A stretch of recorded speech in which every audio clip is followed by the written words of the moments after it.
Hello there, fellow travelers on this wild ride we call the crypto market.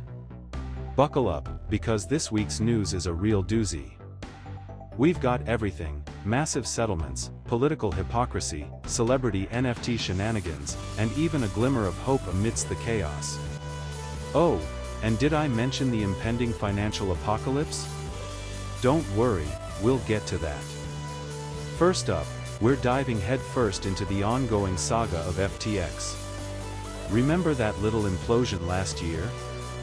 Well, it's back to haunt us with a $12.7 billion settlement that has everyone talking.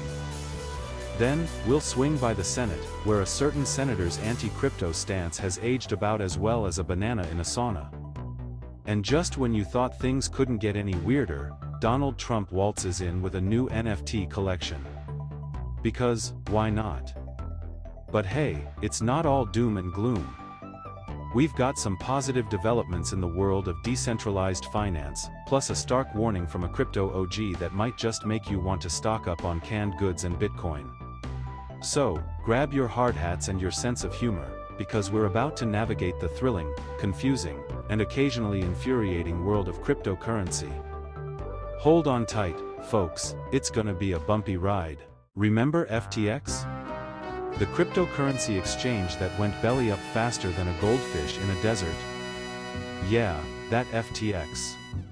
Well, they're back in the news, and this time it's about a settlement that's bigger than the GDP of some small countries.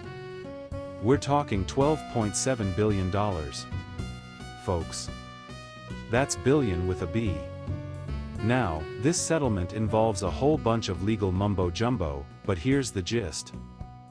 FTX's creditors, the people who lost money when the exchange went kaput, might actually see some of their cash again.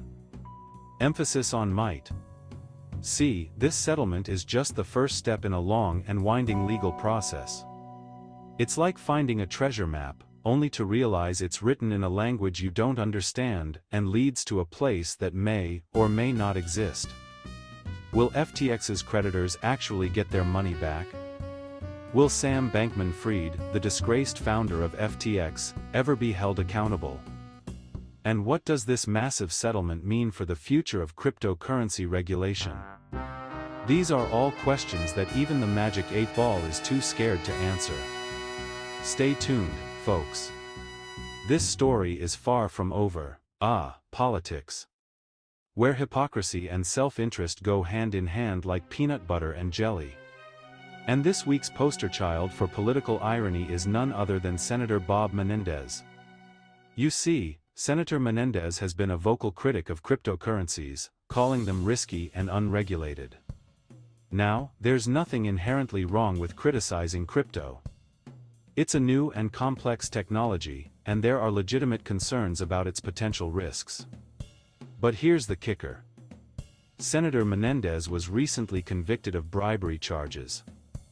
That's right, the same guy who was railing against the lack of regulation in the crypto market was caught with his hand in the proverbial cookie jar. The irony is so thick you could cut it with a butter knife. It seems that Senator Menendez was more concerned with regulating other people's finances than his own ethical compass. This whole situation just goes to show that when it comes to politicians, it's always best to take their words with a grain of salt. Or, a whole shaker. Hold on to your hats, folks, because Donald Trump is back in the news, and this time he's brought NFTs with him. Yes, you heard that right. The former president has released his very own collection of digital trading cards. Now, I know what you're thinking. John, this is too easy. You're going to make fun of Trump for selling NFTs, aren't you? And to that I say, of course I am. It's like shooting fish in a barrel that's also on fire and filled with clowns. It's impossible to resist. But in all seriousness, Trump's foray into the world of NFTs is both hilarious and a little bit depressing. It's hilarious because, well, it's Trump selling digital trading cards of himself. But it's also depressing because it shows how easily people will throw money at anything with his name on it, even if it's just a bunch of JPEGs of him in various states of ridiculousness.